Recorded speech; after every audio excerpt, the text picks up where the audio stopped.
Underground coal mining is the most dangerous industry in the world. When workers go down a coal mine, they know that there's a chance, however slim it is, that they won't be coming out at the end of the day. There's always that risk.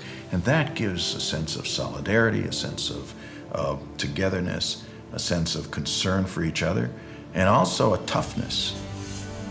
Miners at Nymboida in 1975 reached the end of their shift. Around them, the remote, rugged country which they love. Nymboida was the most primitive and brutal coal mine in Australia. Together, the men staged a stubborn worker rebellion. They were tested by doubt and disaster, and they rewrote the industrial rules for miners around the world.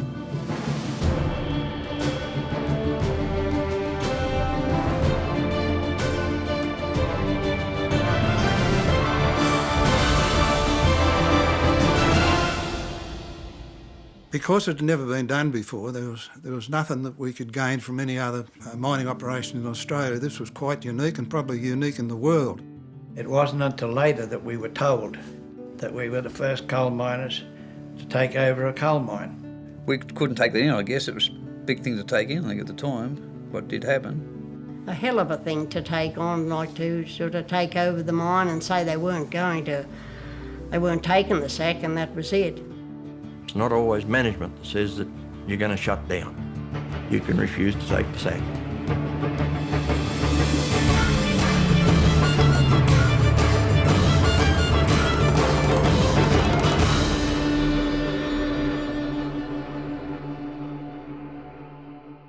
As a miner, as an official, as the chairman of the trust, what would you like people to take from this particular story?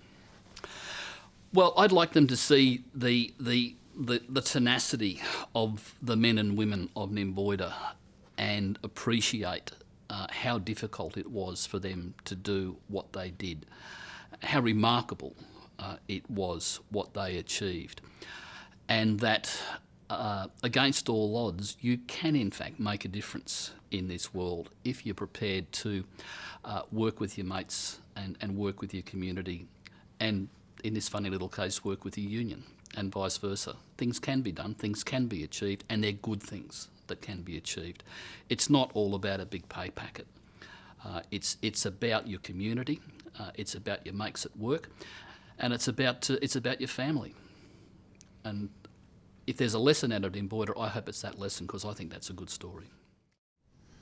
I would be saying that this story is an example of one, what can be achieved by ordinary people. But number two, on a much broader front, it's an example that history is to be found everywhere. That history at its best is a flesh and blood history, is this stripped to the waist history. History is not about, as I was taught, a list of names and a list of dates. History is something that is around us and is living. History is not entirely about the past. History is about understanding today through the efforts of people in the past. And by understanding today, it's possible to begin to understand what might happen tomorrow.